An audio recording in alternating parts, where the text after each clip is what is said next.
Hello, I'm Simon Owens, and this is The Business of Content, the show about how publishers create, distribute, and monetize their digital content. Today's guest is a guy named Boye Fajinmi, and he actually started out with a very traditional Hollywood career. He was actually an employee at Paramount Pictures, and one day he and a few of his friends, this was back in 2011, decided to launch a house party for other creative professionals who live in LA, and they actually found a sponsor, an alcohol sponsor, and that allowed them to serve booze to all of their guests for free.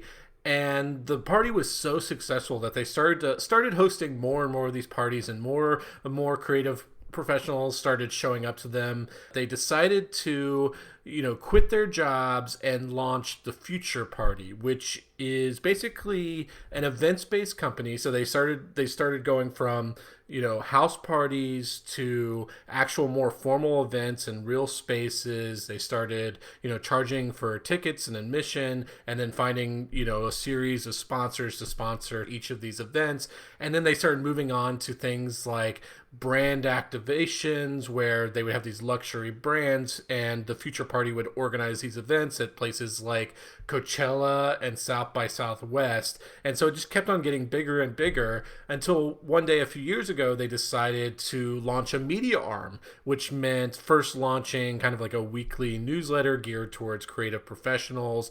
And then as that grew larger and larger in size, they then switched it over to a daily newsletter. So Boye and I, we sat down and we discussed the origin stories for the Future Party, how it moved from house parties to formal events to activations to finally a media company. And we talked about the different ways that they monetize, from sponsors to advertisements within the newsletters to plans in the future to have an e-commerce vertical where they get a cut based on product recommendations they buy. So it was a really cool interview. We go really deep into it, so I look forward to bringing that to you. But before we do, I just want to tell you a little bit about this episode's sponsor. What does it take to build a sustainable news business? Whether you're an independent Substack writer or the leader of a growing newsroom, that's a question you've probably asked yourself a time or two. Or, if you're like me, maybe almost every day. That's why Lion Publishers has launched a new monthly podcast called Newsguest, where independent publishers share the successes, struggles, and lessons learned from their efforts to grow revenue and build more sustainable businesses. New episodes drop the first Tuesday of every month, and if you like this podcast, you won't want to miss the next episode of Newsguest, where I'll be joining as a special guest to talk about choosing the right revenue streams and investing in revenue growth. That's right, I'm an actual guest on an upcoming episode. So go check out Newsguest on Spotify, Apple Podcasts, or wherever you get your podcast. I'll leave a link in the description. Okay, now on to my interview with Boye. Hey Boye, thanks for joining us. Thanks for allowing me to be here, man. I'm really stoked to jam today. Yeah, it's going to be fun. So let's start by talking about your background. You actually started out working in traditional entertainment, right? Yeah, so I got my start within the film industry specifically. I was working at William Morris Endeavor, and I was a young assistant there. Did some coordinating as well. We specifically focused on folks who directed and wrote movies, TV shows, and then I worked at Paramount Pictures for 3 years as well, both in television and interactive marketing and research. Yeah. And you grew up like in the Midwest? Yeah. So, funny juxtaposition. I was born in Nigeria, but I grew up in Minnesota, and somehow Uh-huh. ended up in Los Angeles. Living the dream.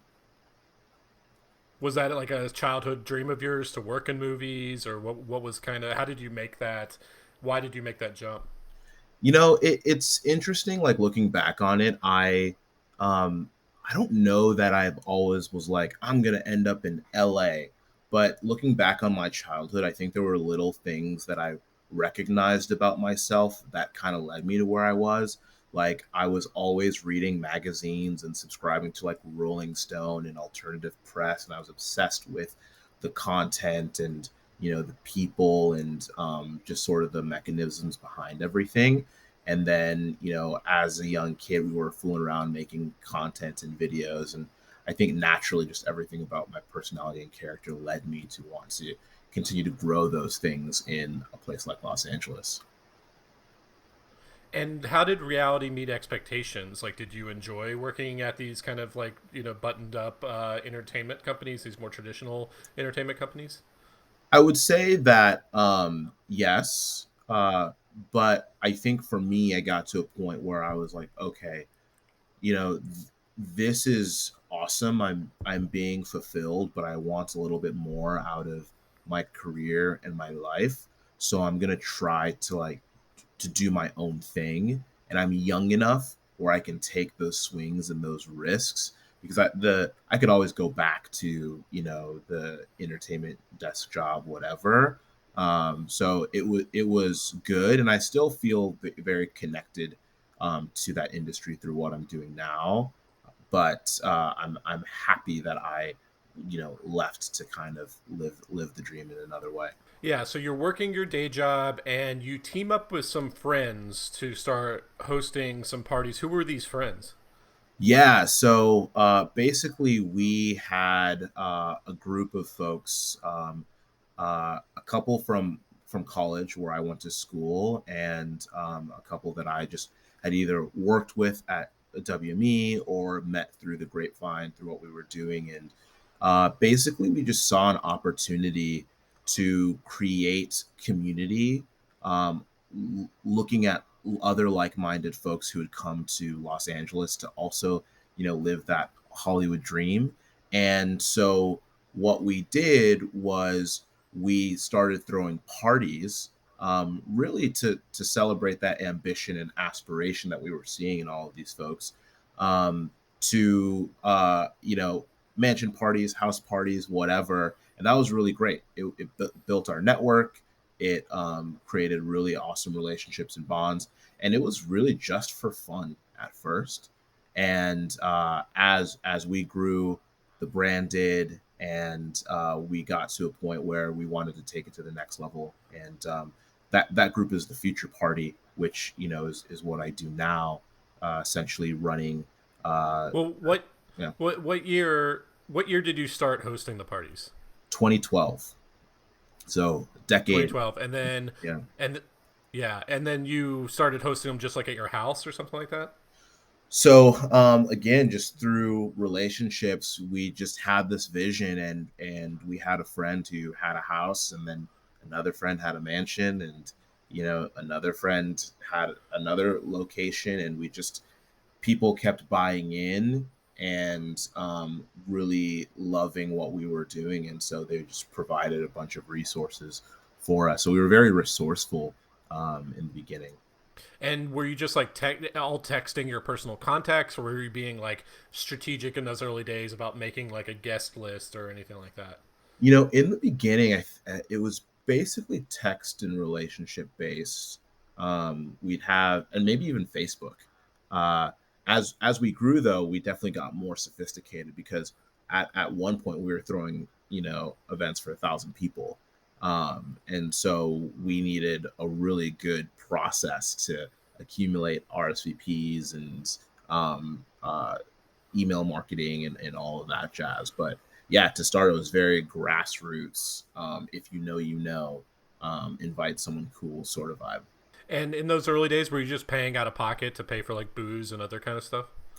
So we were paying out of pocket, but booze actually right from the get go was sponsored.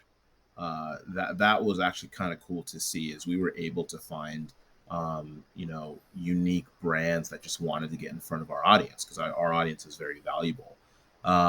And we'd pay for some other things, but the cost wasn't too much. Again, it was just for fun for us. And yeah, as things got bigger and better, then we started to leverage sponsorships, and people started to pay us to for the actual events, which was cool to see that evolution as well. Yeah, so you started hosting the parties in 2012. How long did it take you before you were like, you and your friends were like, oh, we have something real here. Let's start trying to be a little bit more structured and strategic about hosting these events and finding sponsors and different stuff like that? Yeah, I would say, at every step of the way it was always an evolution. And in retrospect, I think I always in my heart knew kind of where I wanted to take it. But at the current time, again, we're working full-time jobs, we're building community, but we're doing it under this brand, and people are interested in it, and it kept working and it kept growing. And so, I at one point I would probably say 2 3 years in, I was like, we got to put some process and structure behind it. And so we, actually made it. I brought in partners and so on and so forth. But we actually I created the business in 2012 before any of this, with kind of the vision in mind. Even though it was for fun, it was always like it was always meant to be structured as a business. And at a certain point, we were like, okay, well, we're not going to spend all of this money. We need partners. And so that's when all the structure that we created, the co-founders that we brought on, would start to add value in other ways, and create those assets so that we could take things to the next level. And I believe in this idea that community is valuable, but it's hard to make money from community. Communities need business models, and that's what had happened to us. We had this dope brand. We were doing these really cool things. People loved it, and if we wanted to continue this, we had to create a business model around it. And so that's really what led us at every turn to say, okay, how are we going to actually make this a business? Sponsors, brand partners, cool, but even that had a ceiling at the time, and that's what kind of led us into content. And so at some point you transitioned from just doing like house parties to actual like formal venues and even like industry like niche events and stuff like that, right? Yep. Yeah. I think it was just honestly a natural progression. What was cool is the same community that would come to the events saw the value and would want to collaborate with us, would continue to work with us, whether it was helping us find speakers, sponsoring the events, so on and so forth. So yeah, we graduated from house parties to branded activations. We've been to South by and Coachella and Cannes and Sundance. We do dinners and panels and all of that jazz. So it's been really good to be able to create a formalized process, and to how we build and create experiences for our community. And has it always been, has the business model for the events, at least, during these early years, was it always like sponsorships and brand activations, or did you ever charge for like tickets or anything like that? We did do tickets a handful of times. I would say early on we had this big Halloween party, and we just felt like naturally that was fine to ticket. And we did. I think it grew over the years from, like, I don't know, around 30 to 40 to even 100, 150 by the time we kind of retired that IP. And that was cool to see that we were able to create something of such value that people would pay to attend that experience.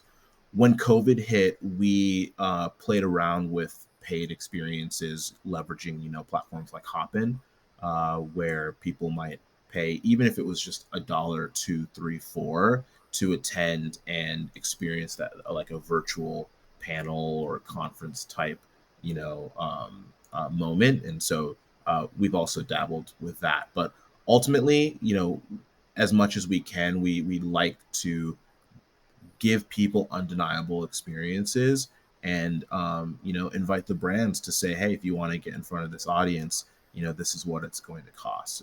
And so far, our model right now has been, hey, we're gonna do free experiences, and we're just gonna partner with brands, and I'm sure we'll do the ticketed thing again. But it takes a level of intention and process, and operations that you know we just have to pick and choose, where we look at how we want to make money right now. Yeah. So we're going to talk a little bit more about brand activations that you've specifically done. But for now, I want to talk about you getting into content. When Yeah, did that happen?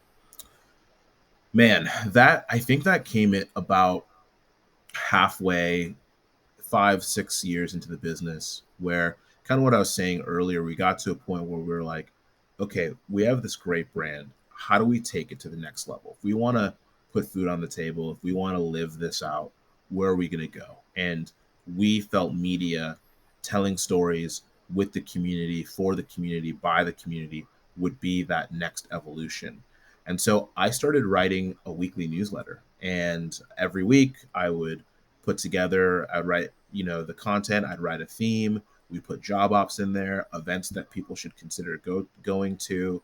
And that was kind of the beginning of it. And over time, we had contributors from the community who would want to write, some of the pieces. And then we made it a daily newsletter. And from there, we were like, okay, I think there's something here. And it just so happened at the time, we were starting to, invest a little bit more into newsletters. We started seeing the rest of the newsletter community really show that this could be a thing. All the usual suspects, I'm sure you're familiar with and have probably interviewed.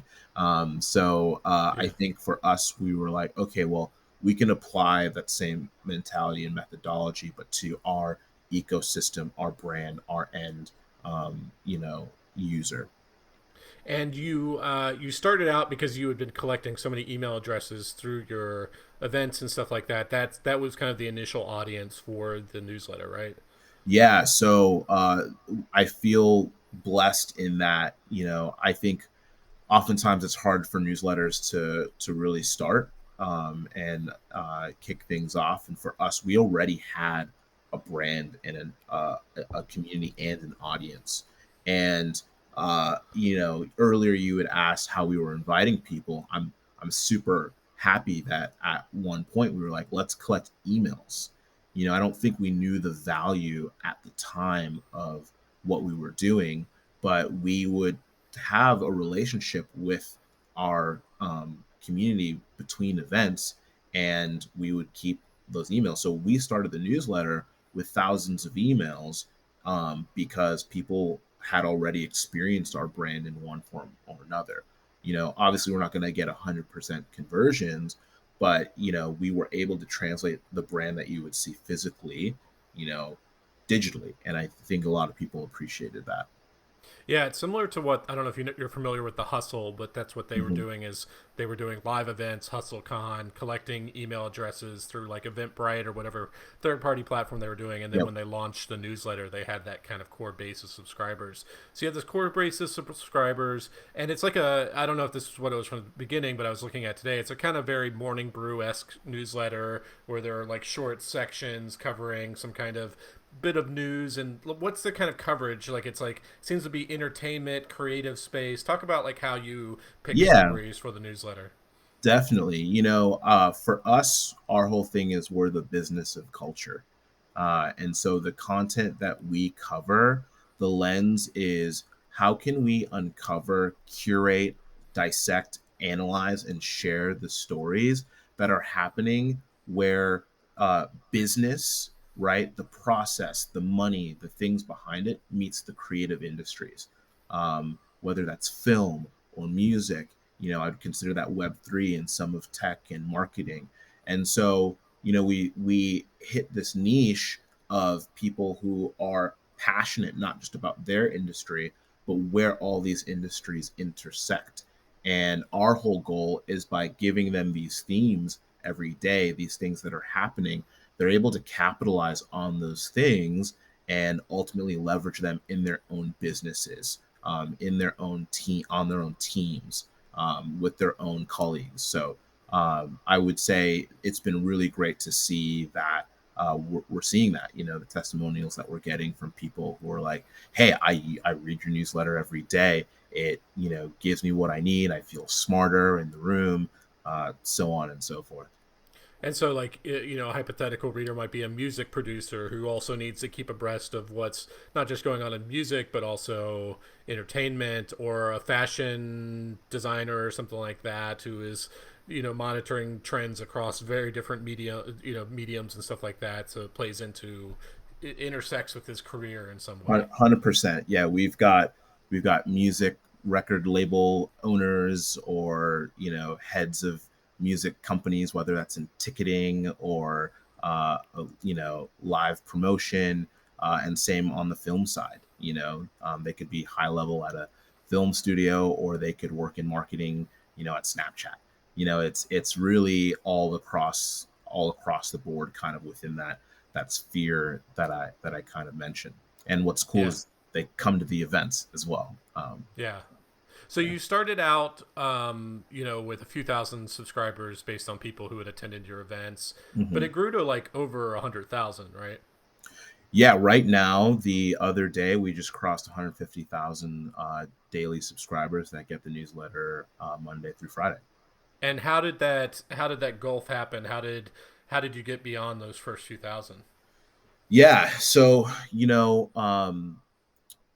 a mixture of things ultimately. So to this day, what's been great is our events, uh, still bring us quality users. The volume isn't, necessarily out of this world, because we're throwing events anywhere from 20 to 200, 300 people, and we're not doing an event every single day. But when we do an event, it was during COVID that we did this. We made sure that if you come to an event, you're on the newsletter. We weren't doing that before, Mm-hmm. and now that's just really what we do. And so events for us are still a growth channel. Then there's a level of organic. People within the industry. The entertainment industry is very relationship based, and so people will share and talk about it. And we created a referral program to expand and empower those people who are passionate about it. So that's also one level of how we've been growing. Because Uh, you probably have, I'm guessing, given that your creative backgrounds, you have pretty good merch to offer in a referral program. yeah, we've got decent merch. I think we want to evolve it. It's funny, like my co-founders and I, we definitely try to make it as cool as possible, and so we're actually working on some things that I think we're excited about. But yeah, we've got like a dope sweatshirt, and we don't want it to be just like a sweatshirt. It's like, well, how can it be a little bit more fashion oriented, and Yeah. things like that. Um, Because like I think a lot of newsletters are trying to introduce referral programs, but if you're like Axios, nobody's like clamoring to have an Axios sweatshirt. But if it's like yeah, a creative people and a really well-known brand that people are passionate about, then yeah, yeah, they get a little bit more excited about yeah. showing off their hat or their sweatshirt or something like that, saying the future party. Totally. And also, like, without revealing too much, like we're open to collabs.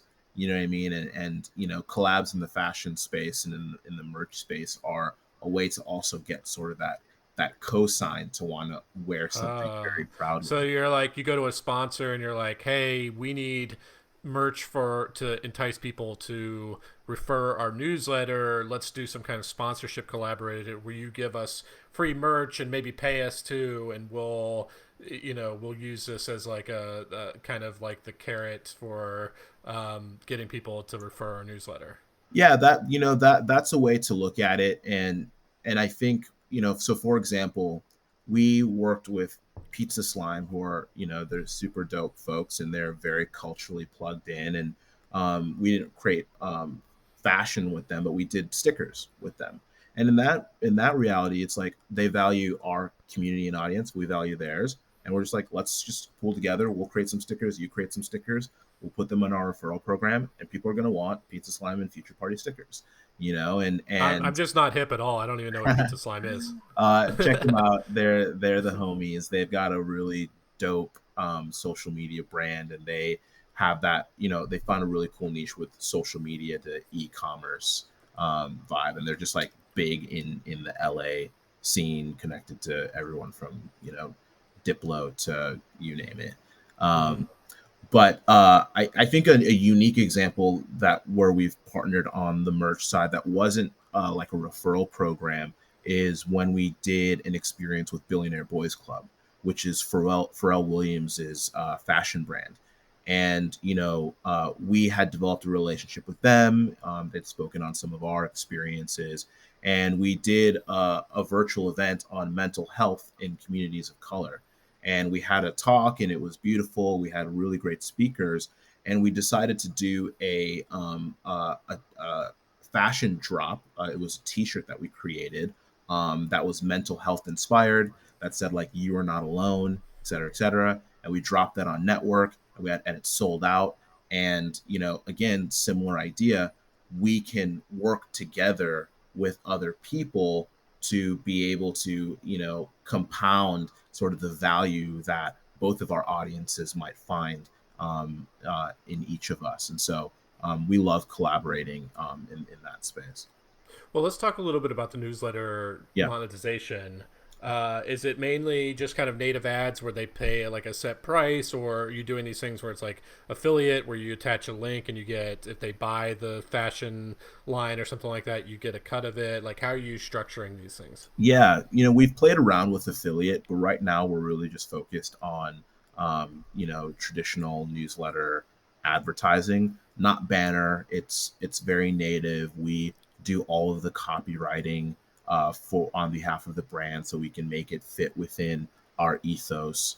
And it's usually anywhere, usually around like 100, plus words, and we'll try to make it fun and quirky or unique. And we have a main sort of ad unit where it's a logo at the top where it says sponsored by X brand, and then somewhere in the middle of the newsletter we have that ad copy with conversion and tracking links. And then yeah, we're kind of off to the races. We're working on introducing new ad units within the newsletter as well that are smaller and short form. We'll play the affiliate game, I think, in the future, but I think for now we're actually, I would still say early in our journey, and we are just focused on making one business model work really well. Yeah, but given that how fashion forward, streetwear forward your brand is, I could see you having a curated page, maybe not in the newsletter, but something you send people from the newsletter to, that is just like kind of curating cool fashion things that you could attach affiliate links and stuff like that. That seems like a slam dunk for the future of the business. Yeah, you're not wrong. We have like a cool section in the newsletter called Future Forecast that we just do on Fridays right now, at least, and it's our recommendation sort of engine where it's like the team is like, hey, here's cool things that you should be aware of. But for sure, in the future, there's no reason why we can't have a place that is a destination, that people can buy things, and yeah, totally. Okay, so let's talk about like flash forward to today. You have 150,000 subscribers. Pandemic is over. You are throwing live events now. Talk to me about like I think you mentioned when we talked before about like a Coachella activation. Talk to me about like how ambitious you guys are getting in terms of like these events and all these Yeah. integrations and stuff like that. For sure. So right now, we have sort of three main ways that we're working with brands.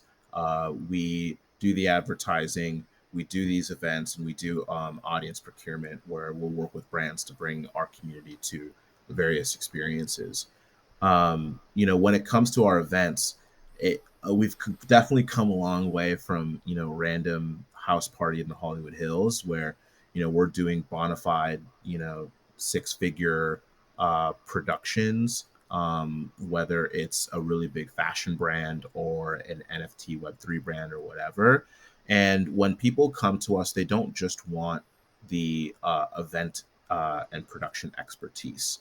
We definitely have that. We actually have a parent company who excels in that work, and we also have those capabilities. But they want the cultural context, they want the community, they want the people. And one thing that we look at is sort of the who, what, and why when it comes to experiential marketing, at least. And when you might throw an event, a brand understands what it is, they understand why they're doing it, but oftentimes people don't think of the who. And so for us, we're not just doing these dope experiences, we are bringing these people there, which ultimately amplifies that affiliation, that conversion, that bottom line that the brand or client, or institution is really curious about. So yes, we are focused on big events. We do big parties. We do weekend sort of lounges and those sorts of things. And we really do like to do these things at cultural moments. So we've done these things at South by, Sundance, Coachella, NFT NYC, Art Basel, just to name a few. And we plan to continue that sort of strategy. Well, like Sundance is, not in LA. Art Basel isn't in LA. How do you bring audience to these places that, are you segmenting email list? Are you doing like targeted social media ads? How are you strategizing around that? Yeah, so because of our brand and audience and community, you know, people we have people in multiple cities. Our audience is in LA, they're in New York, they're in Miami, they're in Austin, etc. But every sort of cultural moment I just named is so big that all of these people are going to these experiences, and so it's built in that our audience is going to these experiences, these events. So we can do an event, at Art Basel and have several hundred people show up because they are already going to these experiences as well. Yeah. So And that, if only 30, Art Basel's in like Miami or something, right? yep, yep, Yeah. So like if only like 100 of your readers are in Miami, but if they, some set of them then find out about the event and then forward it to 10 of their friends, suddenly it could add up. If you're just like having a little segment in your newsletter that's saying we're holding this event, like, so there's like, you don't need that big of a portion of your newsletter to be in any one location in order for it to be effective, totally. And right? Yeah. that is the beauty. Even though I would say we do have a lot of people in those places, what you said remains true. And we Mm-hmm. also, it's not just the newsletter, it really is the community. We're able to say, hey, we know our, a good chunk of our readers, and so we're able to say, hey, are you going to be at Art Basel? We to your earlier question, we do have like event lists, and so we know if someone's been to an experience in New York before, and so we can retarget them and say, hey, come to this event. Or we'll hit them up in one of our WhatsApp or Discord groups and say, hey, we're going to be here, invite your community. There's a degree of separation, right? Chances are, if someone is a fit for our community, their circle is also a fit.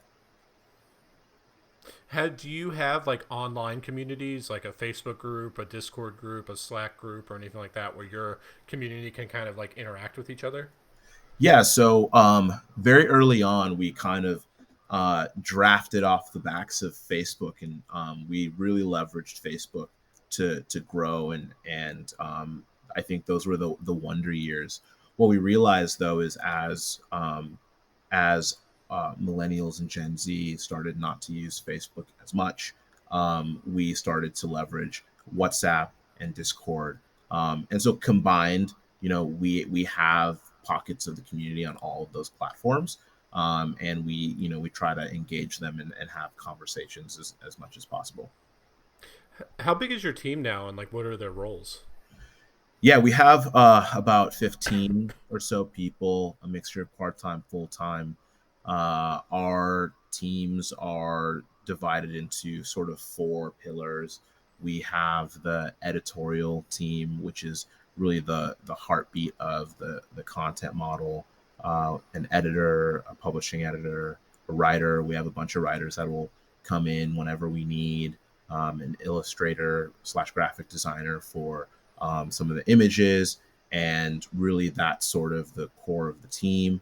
I would maybe lump in our socials in there, so IG, Instagram, or Instagram and Twitter, etc. We've got our events and experiences team where we have a producer, a PA. Another one of my co-founders helps with a lot of the partnerships and the creative direction on those things. Business development slash sales, obviously. So we have a team there, and then growth. And we've got a little unit doing that. So that's really sort of the makeup of the core team. And so, like looking forward, what are your ambitions in terms of launching new media experiences, podcasts, video? I could see you producing like a yearly zine or something like that. Yeah, yeah. Different stuff like that. No, look, I really, the sky's the limit, to be honest. one of the things I like to say is media is telling stories on different mediums, simply put. And it doesn't take a rocket scientist to see all the possible places that we could tell stories on. But I think it does take, a businessman, a pragmatist, to understand that we can't do all of those things at once, right? And so right now we are in a position where honestly we're focused on working on like internal excellence, because I think making sure we have a good process, making sure the business model is working, making sure we're profitable is going to allow us to do all these awesome things. So we want to get into podcasts and memes and working with creators on IP. We want to do all of that. We want to create the zine. We want to create the jobs board. Like we'll we'll do all of that, right? But I think in the near term, it's let's do one, two, three things extremely well. Let's crush those things, and then we can go and do these other things. And honestly, like, there are some companies who've abided by that, and they're way more leveraged to really take, new territory because they just are excellent and have created defensibility within their business to be able to do so.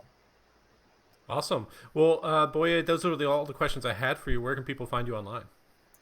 So you can find us at futureparty.com.